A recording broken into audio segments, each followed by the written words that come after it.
হিসাব করে মিলান তো বাংলাদেশের সাথে একটা কি সমস্যা,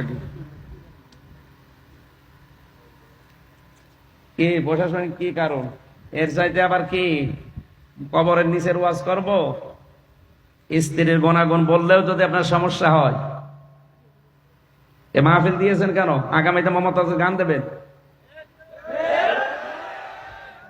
বলবে বিশেষ মোনাজাত করেন। কিসের মোনাজাত?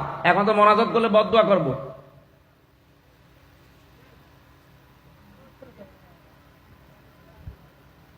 খেলা করার জন্য।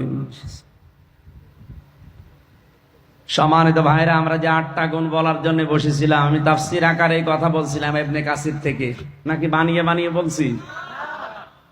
অন্যান্য দেশের মুসলিমদের সন্তানাদি আর স্ত্রীর প্রতি যে দায়িত্ব কোরআন দিয়ে তারা যেভাবে বুঝেছে, আমাদের ওইভাবে বোঝা সম্ভব হচ্ছে না। আমরা আকর্ষণীয় মনে করে তাদের কারণে আজ আখিরাত ধ্বংস করে ফেলছি। আল্লাহ আমাদেরকে সূরা আলে ইমরানের 14 নম্বর আয়াতটা বোঝার তৌফিক দিন না। আমরা প্রশাসন এবং আইনের প্রতি শ্রদ্ধাশীল, দেশে যারা দায়িত্বে আছে তাদের প্রতি শ্রদ্ধাশীল। এর জন্য কি কি কি কারণে আপনি বন্ধ করে দিলেন আমি জানি না। আমি তো আর আবু জেহেল দেখি নাই। আমার তো মনে হয় কোরআনে কারিমের এই হেদায়েতমূলক কথাগুলো যারা বলতে দেয় না, আবু জেহেল যদি দেখতে চান ওই মানুষগুলোকে দেখে নেবেন। এরা মারা গেলে এদের জানাজা দেওয়া, কবরে দেওয়া বেকার হবে। আল্লাহুম্মা আমিন। রব্বানা যালামনা আনফুসানা ওয়া ইল্লাম তাগফির লানা ওয়া তারহামনা লানাকুনান্না মিনাল খাসিরিন।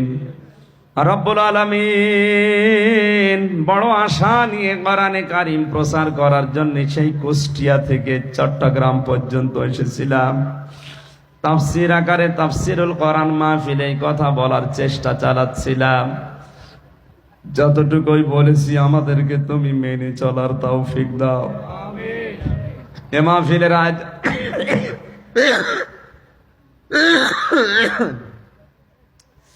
আয়োজন যারা করেছে, শোনার জন্য যারা এসেছে, মূল কথাগুলো আমরা বলতেও পারলাম না। যতটুকুই বলেছি আমাদের জীবনে আমল করার তৌফিক দাও। আগামীতে এই মাহফিলটা কোরআনের প্রচারের জন্য আরো বিশাল আকারে মঞ্জুর করে নাও। যারা এই কোরআনের প্রচারের সাথে জড়িত তাদেরকে হেদায়েত নসিব করো।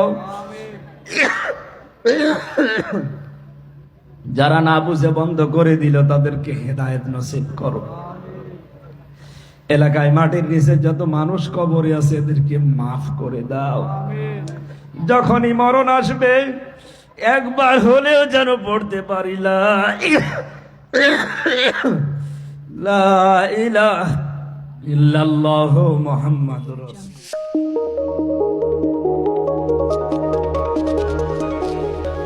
Satkania online media.